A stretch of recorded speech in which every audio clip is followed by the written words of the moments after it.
What's up, everybody? Welcome back to another episode of Hops Geek News, a comic book podcast that also talks about movies, TV shows, and typically we feature a beer of the week. Unfortunately, no beer this week because it's 7 a.m. where I'm at, and I know some people call me a quitter, but delicious coffee in my cup this morning. Can't go wrong with a good Dunkin' Donuts iced coffee. And as always, though, if you're looking for our episodes, Hops Geek News on any podcasting platform, any social media platform, that's where we are. The 90 million social media platforms there are. Yes, we are on just about every single one of them. Do us a favor, subscribe, all that good stuff. And if you feel so inclined to support the show, patreon.com/hopsgeeknews. We release exclusive episodes, exclusive content. Come hang out with us. And we send you a nice little care package too, because that's, our favorite thing. We send you our comic book recommendations. We have a really great show today. Christian Ward is joining us to talk Batman City of Madness, his upcoming comic book from DC Comics. You might have known him from a little known comic book most recently. Hopefully you picked it up from Image Comics, Bloodstained Teeth. And if you haven't, man, we'll talk a little bit about that possibly, and you should definitely dive into that comic as well. But Lauren, what kind of coffee graces your cup this morning? So I still have the coffee and capes, which I highly recommend. You can find them on Instagram. They're a little comic book fan podcast as well, and they get some great coffee. But my husband made Starbucks already, so when I come out and the coffee's already brewing and it smells great, I got to go Starbucks. But I didn't have a Batman mug, but I do have my Supernatural mug. And not only does Dean say I'm Batman in the show, he also voices Batman in The Long Halloween. So I felt like it was connected. I have way too I'm many Marvel mugs. I need a petitioning. DC mug. You should. I'm petitioning for Jensen to play Batman in DCU He'd personally. be a fantastic Bruce Wayne and a fantastic Second of Batman. all, like, He should be cast. you should be cast as some serial killer in Gotham City for drinking hot coffee in Florida. Like, disgusting. Ugh. Well, I'm in the air conditioning. I'm not I don't outside. care. It sounds terrible. Man, it's iced coffee all day for me. You know how it goes. But you don't care about our coffees because we have a great guest here joining us. Christian, welcome to the show. Thank you for agreeing to come hang out with us and talk some Batman. Hello, thank you for having me. I too am also drinking coffee. So I'm part of the gang. I think you need to rebrand your whole podcast and it's got to be a coffee bean thing now. It's got to There be. you go. It's I'm going to down be with Yeah, it. Coffee Beans Geek News rather than Hops Geek News. let's change it over. I want the first episode that I'm in I We've like beans changed it. it. We are all the now the way. coffee and geeks. There we go. Mm. We just do coffee beers. I'd be fine with that too. That's true too. Yeah. It but no, welcome. Thank you. Man, Thank you you. killer artist. If you guys have not checked out Christian's like art alone, absolutely phenomenal. Some of the best artistry out there in comic books today. Oh, thank Um, you. Head to his website, which I will be in the link in the bio. But one thing that we always like to do is get kind of your origin story. How did you get into the world of comics, and what is your geek origin story? Oh, I was bitten by a radioactive comic book creator, and then Lucky. just mangled my arm. No, yeah, like many of us, I always wanted to be a comic book creator. Since a very early age, wanted to kind of draw comics, wanted to write comics, and actually did. In my primary school when I was a little nipper, I would draw these comics that would star all of my friends as the heroes and all the people that I didn't like as the villains, and the teachers were the villains. I would photocopy it at my mom's work, and then I would sell like photocopied copies on the playground. Like, so do you know what I Oh mean? Good wow. business model from a young age. All Well, do right. you know what I mean? Like, I was saying this on Twitter earlier today. Like, I think, you can be the best comic book creator in the world.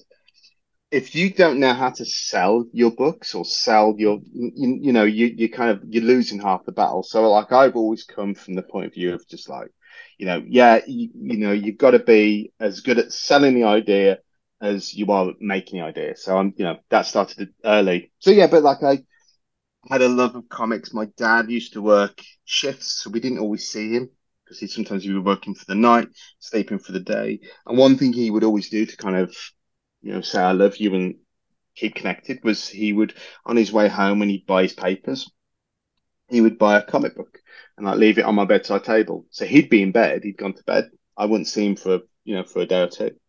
But like, I knew he was thinking of me because there'd always be like a Batman comic on the bedside table. And That's it was awesome. just, That's it was adorable. just that it just kind of fostered that kind of like, there was a real emotional connection of like, kind of like, because it was a thing both from love, but also just And it was always like really random. Like, so one week I'd get a Batman comic, and then the next week it might be like a Marvel thing. I'd get a Hulk thing, and then it'd be something else. And like the way it would work in the kind of like the 80s in the UK is news agents would get kind of American comics, but they wouldn't necessarily get them at the same time. They wouldn't necessarily get them. It was like a random assignment would be sent every week, so it was just random. So you couldn't necessarily follow the story. But I always loved that idea of just picking up a story and I was halfway in it. It'd be like part two, part three, even the Mhm. finale, and like I'd have no idea what was going on, but in a way that was the excitement of it. Do you know what I mean? It's just like, what's happening? And just trying to catch up. So really, that was the seed that kind of that kind of grew the oak tree of wanting to be a comic book artist and just always really just loving comics. And then when I was 13, I was gifted for Christmas Arkham Asylum, Serious House on a Serious Earth. Real ones always give it the full title. And man, it just blew my mind, that there was this comic that was it wasn't just a comic, it was hang on, comics are art. Oh yeah. And I'd always been an artist and wanting to draw and paint and stuff. And it just basically unlocked something in me. And it just that was it then. It was just like snowballing and just wanting to do this job. But it took a long time. I mean, anyone listening out there that wants to be a comic book artist or comic book writer or really anything in the creative industries, I think one of the biggest things that you kind of have to foster is just patience. I mean, I'm Mhm. 47 this year, and really, it's really only been the last couple of years that I've really felt okay. I've got a decent footing now. And I've kind of like I feel a little bit more stable. And for many years, it was doing comics while, at night and then going to do a day job. So it was a very long process. But I used to be a school teacher, and I always talk about this on like interviews and stuff. That the thing that kind of took me over from being a school teacher to going back to comics was I used to use comics as a teaching tool. So Mhm. I'd do kind of like comics and there'd be like a worksheet. So the kids would think, oh, this is comics, this is cool, this is fun. But I'd hide learning in it. Like, how do you do body proportion? How do you do perspective? How do you do composition? Because all those things you need in comics. Mhm. And I had a snotty little kid one day who basically said to me, if I like comics so much, why don't I do them? And it was just like, oh, why don't I? And that was when it Listen here, you really little kind of like, shit. yeah. A little shit made my life. And it was I kind of and this was back in the kind of early 2000s. Um I just that's when I kind of went right back into it and started doing comics again for the first time in a long time. And started posting things on I mean forums were the big thing back then rather than social media. So I was posting things on like Jinx World, which was Brian Bendis' forum, and various others. And it just got seen by a few people. And the first comic I did was a 5-page short story for Atomic Robo, which is an independent Ooh, yeah. comic, which incredibly is still going today. Really good independent comic. And man, those 5 pages, they took me like 3 months. It was insane. But from that, I then got an image book. From that, I got another image book, and then finally, the third image book, which was Odyssey with Matt Fraction, I was able to go full time. But that whole from the first thing to the last thing was about 5, 6 years of like, duh, duh, duh, of still not really making a lot of money in it, and just kind of still doing a day job and kind of treating comics as a passion project of love rather than something that would, feed me. Right. And then I was just very lucky. And Matt was a big fan. I was a big fan of Matt's, and we got to do a really cool project together. And then the rest is history, as they say. Yeah. I have to say we've heard a lot of origin stories. That is genuinely the sweetest origin story I've heard. And Oh, Agreed. thank you. with the comment though, it's so funny because you never know what's going to resonate with somebody. No. Like you just one little comment can totally shift, you know, your life. I've had things like that. Well, why did you end up doing this? Well, this random person said this and it Mm, really got me thinking. So that's a mm. really cool a way to get into comics. And yeah, look, like I'm in my 40s or just turned 40. I don't know what I want to do with my life yet. So Yeah, it takes some time. It takes some time. yeah, Like, there's yeah.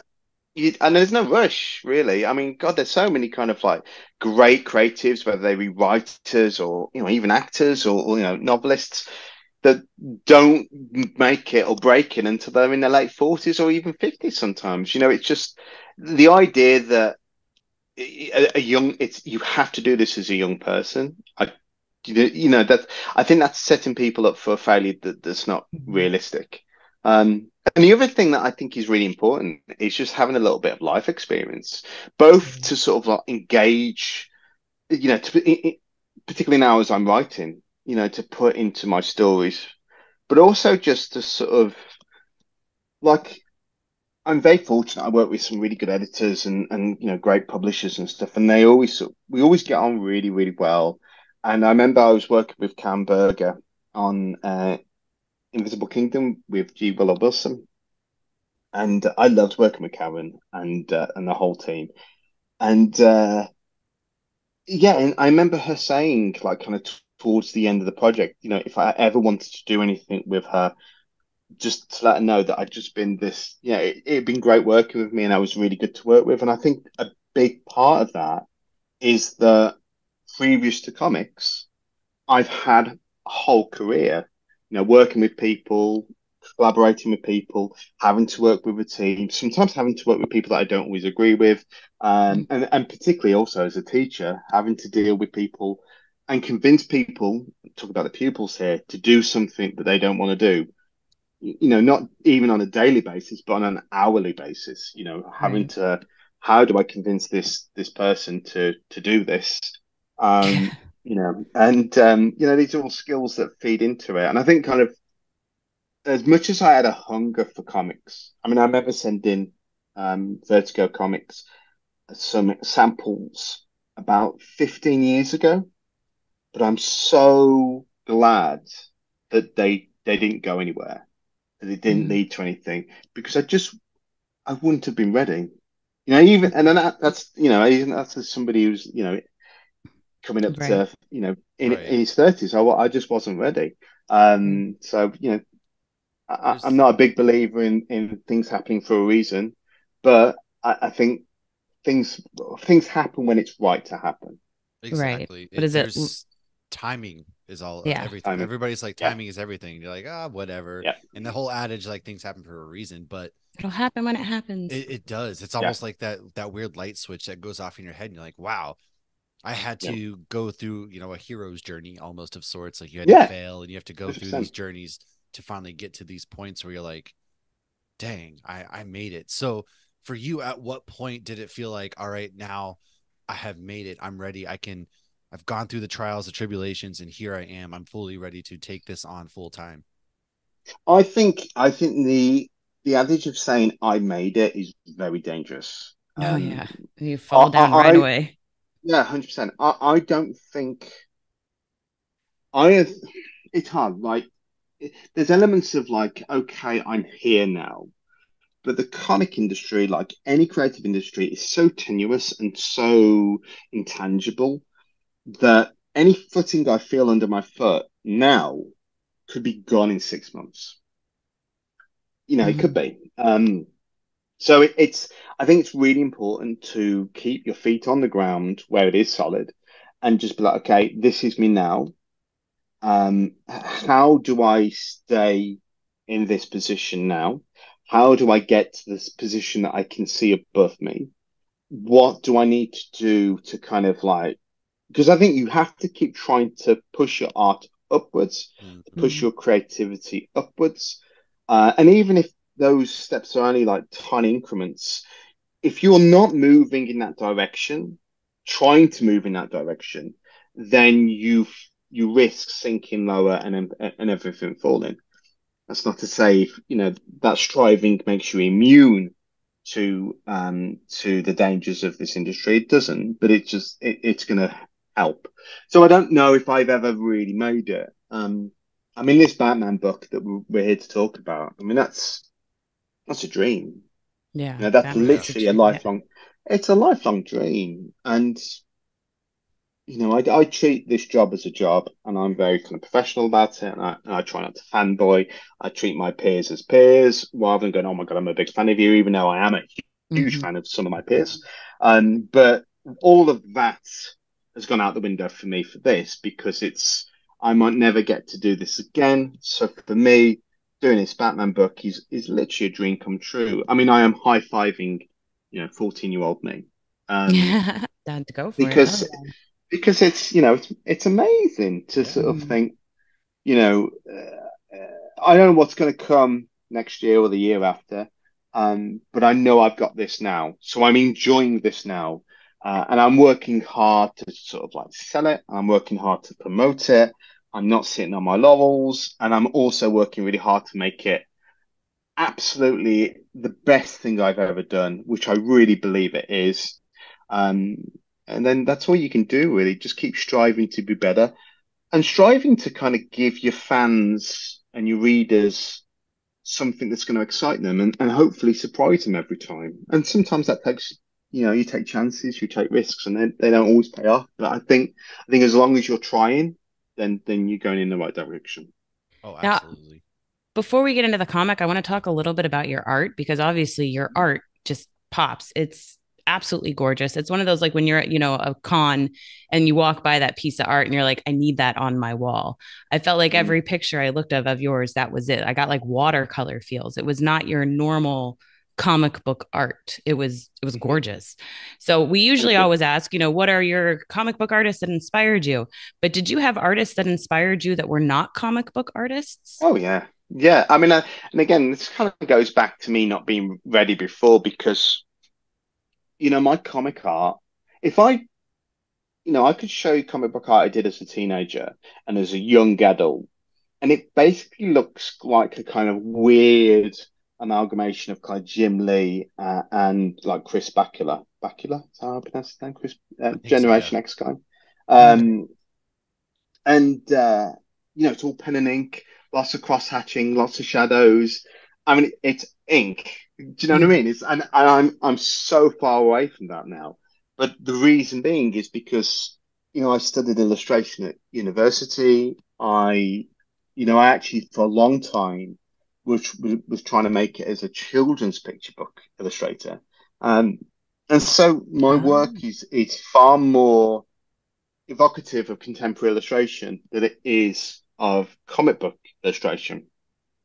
And I think and then I was a fine artist for a while. When I was living in London, I used to do kind of exhibitions of like massive canvases, lots of abstract painting and just like weird kind of, weird kind of like shapes. There's an artist who I really love who unfortunately passed away, a London artist who died at a far too younger age when he was in his 30s, called Oof. Pedro Pascal.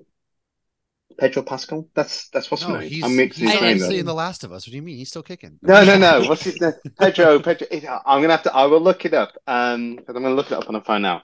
And he did. There's an English band called Gomez years ago now, and I used to be really into kind of my music as a kid. And he did all the covers for all these albums, and I loved it. Like I loved when I saw these paintings, I just couldn't get over how amazing they were. Um, and it kind of just changed how I worked. Let's see if I can find it. Reggie Pedro. So I was close. Reggie Pedro, We that's all his have name. Pedro Pascal at the tip of our tongue. Yeah, I mean, At we all can't yeah, we can't times. exactly. stop. He's everywhere right now. Yeah. And rightly so. So Reggie Yeah. Reggie Pedro. He's really cool. He does like kind of very kind of urban kind of like paintings, but like the buildings are very abstract, the figures are very abstract, and it's beautiful. And it really kind of triggered something in me. So weirdly, like he's a huge influence on me. And it was from album covers from the UK in the kind of early 2000s. Um, and so like, there's loads of little weird little artists like that that have kind of peppered in. You know, Mhm. and of course Dave McKean, and of course Bill Sinkovich, but also weirdly like kind of Frank Whiteley is a big influence on me, even though my work couldn't look any more different from his because his storytelling and pacing and the way he uses drama in his work was a real inspiration to me. So yeah, there's lots of interesting things peppered in there from even impressionism, Mhm. expressionism. You know, drawing Batman at the moment, my Two Face is pretty much inspired by Basquiat with the kind of shapes Oh that I'm yeah. using to sort of do his kind of like the bad side. So, and I think that's what keeps things kind of exciting and interesting to sort of bring in these unusual influences and inspirations into comics. Just keeps things fresh. Mhm.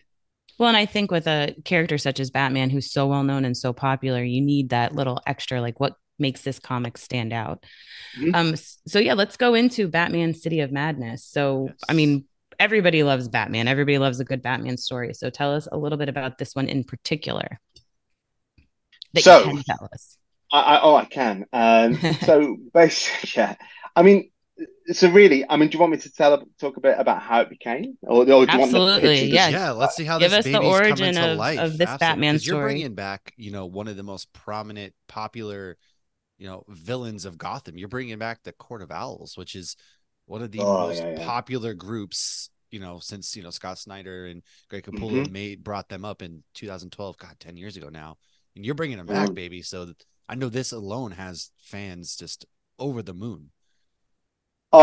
listen, I mean, like, this is my love letter to Gotham and to Batman, and this is very much a kind of love letter primarily to Arkham Asylum, Serious House on a Serious Earth. Always give it a full title, and it kind of acts as a pseudo sequel to that book. And when people read it, I don't want to give too much away how it connects to that book, but it's cool. It's really Mhm. cool. But it's also a love letter to Batman as a whole. There's a little bit of Bruce Timm's Batman in there. There's references to characters from that TV show. There's a lot of kind of Tim Burton's Batman in there because obviously, I was 12 when Batman 89 came That's out, and the it, best you know, Batman. and it just like, as much as I love, more contemporary Batmans, that's a magic film to me. Mhm. But also, Mhm. I stopped reading Batman. Um, until the new 52.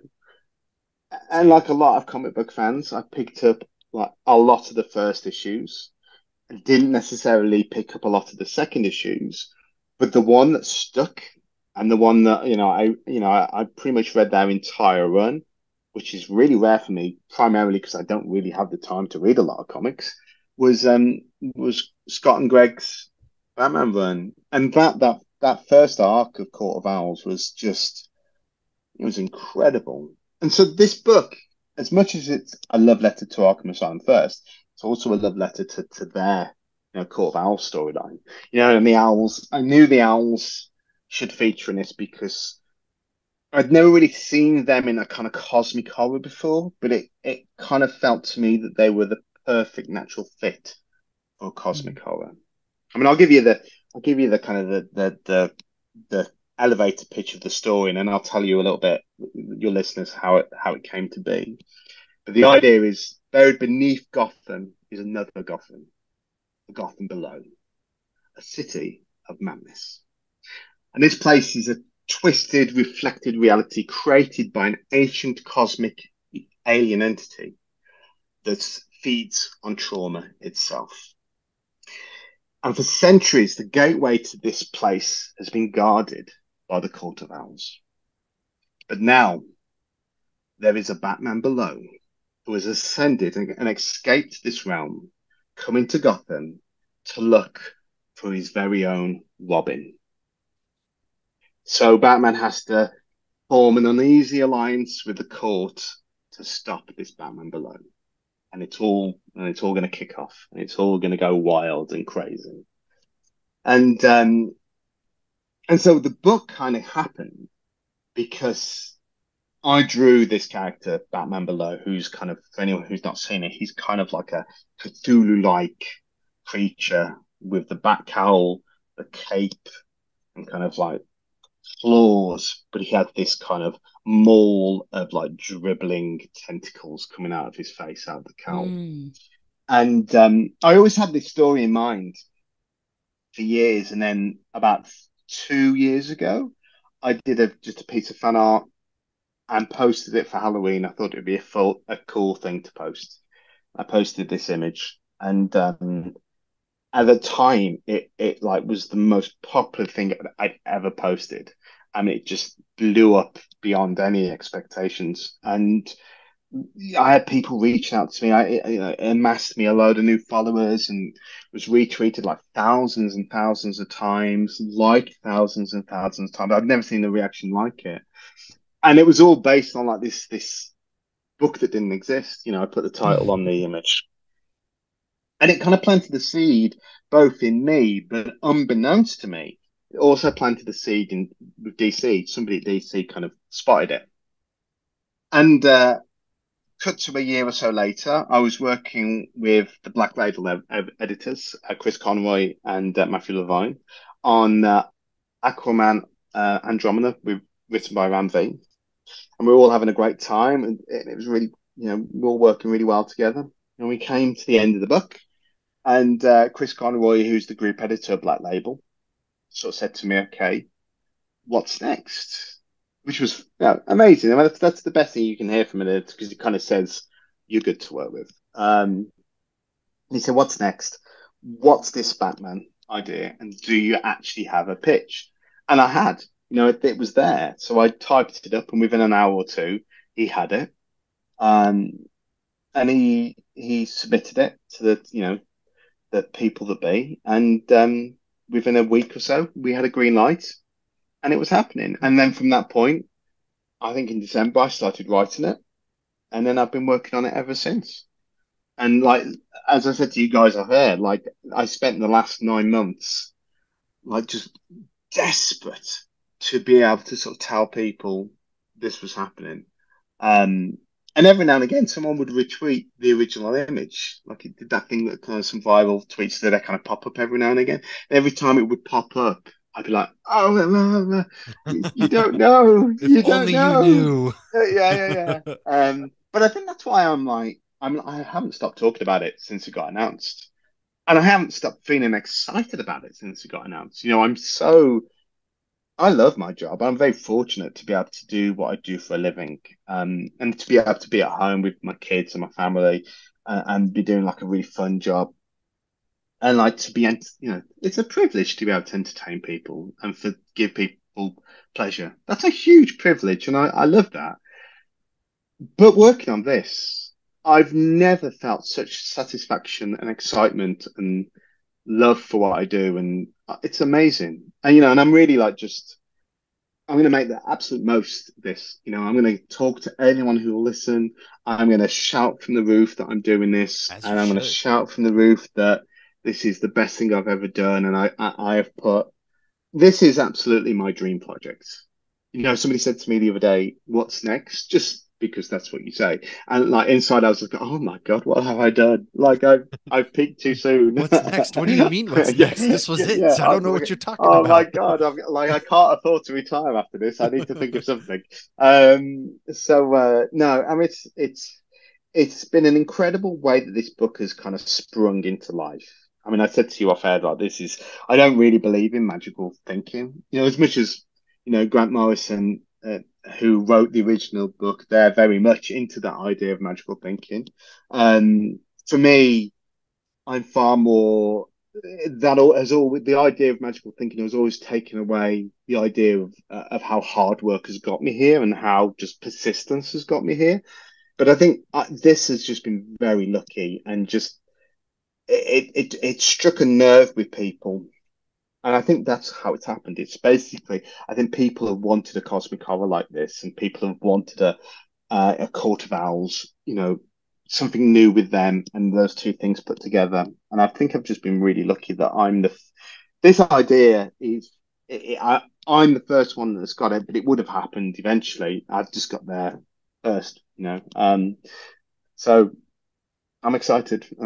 I was gonna say that, since this got announced, most people I've seen in the past are like, "Oh, another Batman story. We need another Batman story." But that hasn't been the case with this one. I've seen nothing No. but pure excitement, and I think a lot of it is your unique take of we're doing like this weird horror kind of spin, which hasn't been seen before in a Batman comic. It's a fresh idea. It's a very, Mm. very good idea.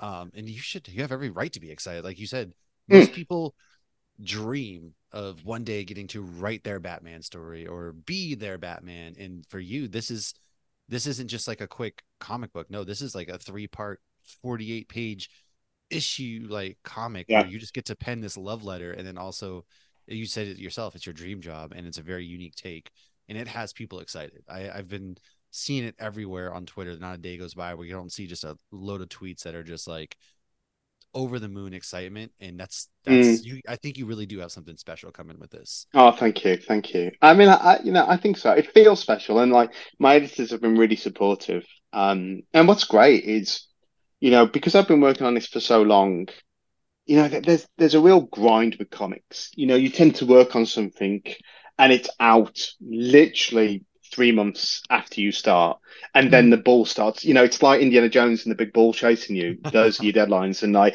they get closer and closer. And you start off with issue one, and you've got 6 weeks to do it, and then issue two, you've got 5 weeks, and then you've got 4 weeks, and then that ball gets closer and closer and closer.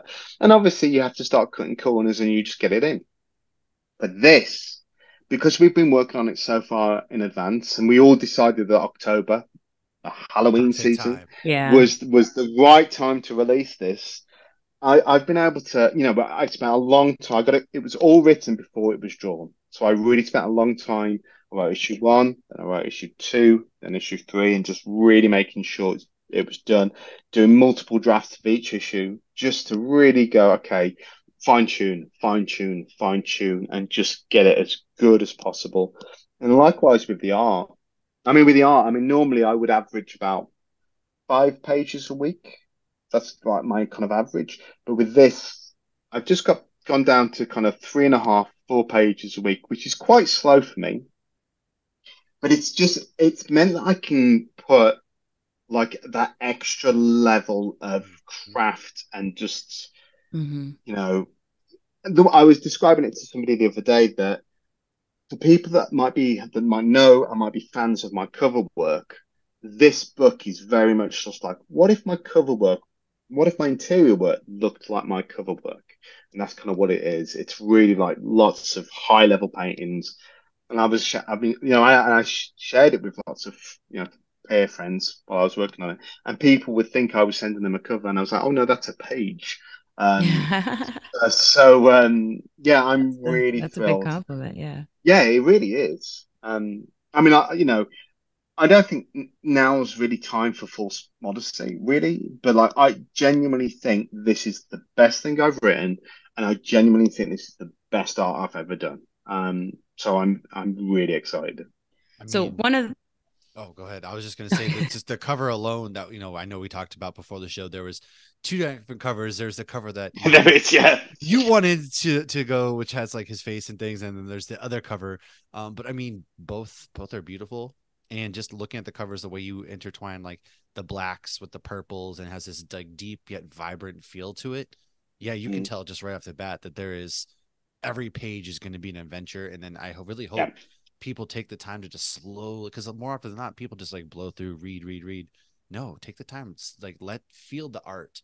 That's yeah. something I really love to do, and that's already something that I know I'm going to be doing with this comic book. I'm going to be revisiting it over and over just to find something new every time. Yeah. No, I'm looking at that right now. I love the parallels between the underground Batman and I guess Gotham's Batman. Yes. So one of the questions we always ask comic book creators is how was it like Mhm. working with the writer or working with the artist? Was there a lot of back and forth? So obviously that's Oh, not a he's question. he's an arsehole. Some of the things he's got me drawing. Oh, So when you were writing it though, did you already see it in your head? Because you just, explained that you wrote it and then you would draw it. So did you already have that picture in your head as you were writing? like, sure, there was. It's funny. Like, I didn't really write this. Obviously, I knew I was going to do the art, but what was important to me as I wrote it was it was important it had to be the right story and the story came first. And as an artist, I would catch up with that story afterwards. I didn't want to kind of like go, okay, this is going to be this is going to be that. And I'm not very good. I mean, I kind of joked before, but there are bits in it where I struggled as an artist to kind of like convey what I wanted to show. I mean, case in point, I'm not really an architecture guy, but this book I need it. I need Mhm. to have a sense of place. I need to have a sense of city. And so that was challenging for me. Um, and it was important that the script and the story was pure and I followed it through organically and logically to where it needed to be. Like if there needed to be a scene set here, that's where I set it. If there needed to be a moment of this, that's what it had. Rather than thinking, well, I wouldn't be very good at drawing now, and that's not what I would really love to draw is this. It Mhm. was story first, always story first.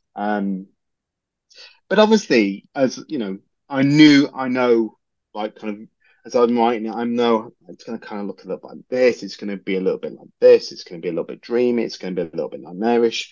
Um, so it, it kind of, I knew it was going to fit my art style, like from the get-go. Because when I'm writing, I don't always write for me as an artist. Like my previous book, Bloodstained Teeth, I knew I wasn't the right artist for that because I had to have a far more plausible sense of reality, of our reality, than my work would be able to infuse it with. Mhm. Which is why I worked with the incredible Patrick Reynolds on that because that's exactly what he does.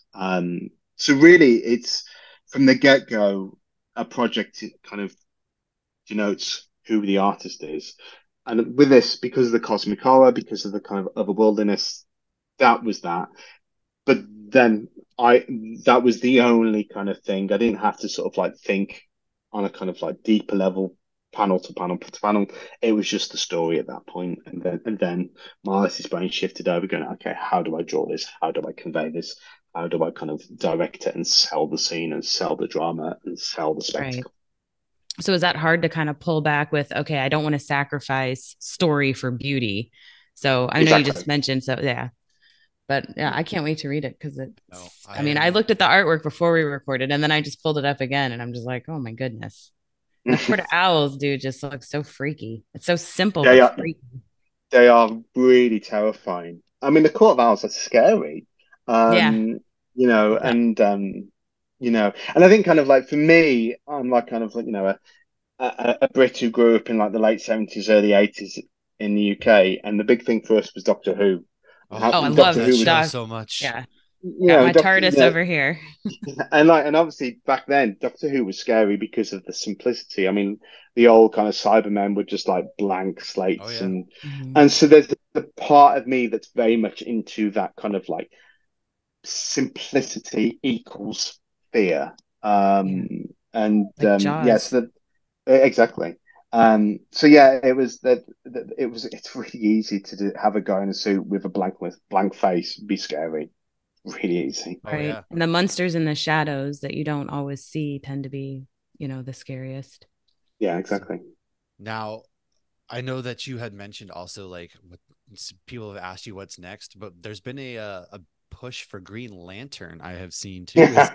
Is that something you're kind of hoping for down the pipe? I I'm planting seeds just in case, so that in 2 years' time I could be like, so I posted an image on Twitter and it blah blah blah. No, it's. I mean, yeah, I do. I have a Green Lantern idea for a story, and I know that DC are keen to kind of keep doing stuff with me.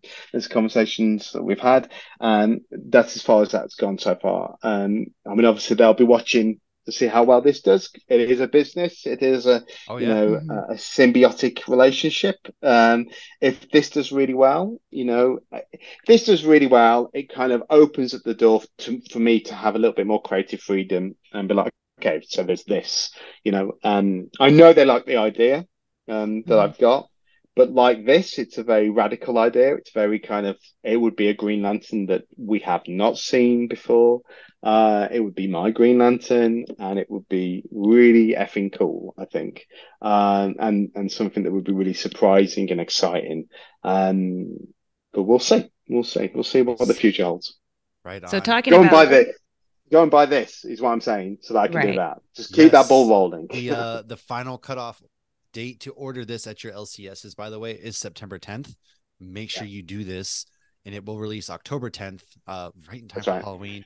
And somebody important's birthday is like right after this too. If anybody needs any ideas, me just saying, Batman, go pick it up for me for my birthday as my birthday present. You're gonna get like 17 copies. No, I don't want the copies. I want you to buy it for yourself. Like I will buy my own Oh, copy I'm as a like, are you birthday gonna buy present to your me. own? I want Okay, everybody who listens that to makes more make sure sense. they're picking up on October 10th this because my birthday is the 15th. So as an early present, make sure you're picking up Batman. Please get this done because this story is going to be just phenomenal. You can tell right off the bat that just this is going to be a story that people are going to latch onto for a very long time. Thank you. Now, Yeah. Lauren, do you have any final thoughts before we go ahead and wrap this baby up? My last question was really just, you mentioned creative freedom. Was there any pushback from DC? Like, okay, you're going too far. Oh, that's too much. Or you have to keep consistent with the Bruce Wayne we know. So they let No, you do what you wanted to do. That makes me even it's, happier because it's like you want it's the veer offs from the character yeah. we know. Oh, and it veers. It goes somewhere. Like yeah, I was really. I mean, it's been it's been amazing. There's been no. I've not heard no this entire time, and like I thought I would because I go to some really big Off places. I mean, places. particularly when we get to issue 3 and some of the mysteries kind of like open up. It's yeah, I go to places. And like it's great. And what was really nice was the excitement. I mean, I remember I had lots of kind of like this Zoom calls with uh Matthew Levine is my main editor, my day-to-day editor, and obviously Chris is the group editor is also involved.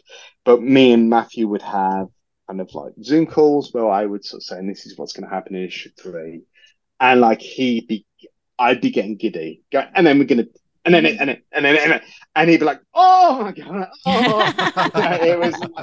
I mean, because because everybody that works in comics loves comics, and Mhm. everyone works in Batman comics loves Batman comics, and they love the lore, and they love the kind of like, and they love, the whole 80 years of it, So you're working with people on something that you love and they love, and I think when you bring that love in, I'm not trying to in the same way that when I did Bloodstained Teeth, like I love vampires. So it's you subvert the kind of lore there, but you do it with affection. You don't do it to take the mickey. You don't do it to take the piss. You don't do it because you think what exists is ridiculous. You do it because you think what exists is amazing, and you Mhm. spin it. And you spin it with love. And so that's what I do. Well, that's what I've done here. I respect Batman, and I respect that I respect that I am standing on the shoulders of giants. And it's those giants that I can now do what I'm doing. I'm not creating any of this. I'm like picking. It's easy. I'm getting to pick from what Morrison's done. I'm getting to pick what Snyder's done. I'm getting to pick from, ever Bruce Timm and all these other greats, that have done all these amazing books. And it's easy then just to kind of come up with something because you can cherry pick from the very best of 80 years and create something with your spin and just make something with love and then Yeah. everyone's happy. I love that. Absolutely. I always wonder sometimes when I'm watching something, I'm like, with the writer's room, just like, yeah, that's a great idea. Let's go do Yeah. that. So that's awesome. I was Oh, thinking back that's to that awesome. scene in Elf where he's just like this chock full of ideas. I'm just like, yes. But no, Christian, sincerely, we thank you for coming to hang out, sharing this journey with us. Again, everybody, September 10th, make sure that you've got your LCSs on hand. Let them know that you want this book. Please do so that way we can get other really great stories, possibly that Green Lantern story down the road. And Fingers crossed. again, just support your local comic book shop as well, Mhm. man. I mean, these comic book creators, they love what they do. And the common misconception is that you make a ton of money. No, they can't do that without you, man. This is a business. It's a comics are art, comics are love. So please support your local comic book shop. Now, Christian, as we wrap up, is there Mhm. any conventions that you have coming up soon that people can find you at, or where can people find you in general? So I can be found on social media on Twitter I It's will refuse always to going to refer be it to Twitter until I as die. anything else, Mr. Rocket Man. So yeah, you can find me on Twitter. I am at CJ Ward Art. I'm also at CJ Ward Art on Instagram. Um, I'm on Blue Sky as well, but I forget what I am on that. Convention wise, I am going to be in New York City at NYCC for the launch of Batman. So Batman comes out on the 10th, and I believe NYC starts on the 13th, just like a few days later. So I will be in New York for New York Comic Con signing copies of Batman. And then here in the UK, I'm at Thought Bubble in November, which is one of my favorite shows ever. Yes, get there. I'm missing NYCC this year, unfortunately, but I'm hoping to make it next year. But hey, keep a lookout at your local Comic Con because you never know who's going to be coming through, especially if you live in the areas that FanX comes through or GalaxyCon comes through, all of those good ones. Keep an eye out. And if you want to check out any of his art, I have all of the links in our bio. Check it out. And as we go ahead and wrap up, thanks again for just hanging out. It's really a special You're time. I welcome. cannot say thank you enough. And thanks for hanging out with us, guys. Just make sure you subscribe, all that good stuff. And we will see you guys next week with another amazing episode. Cheers.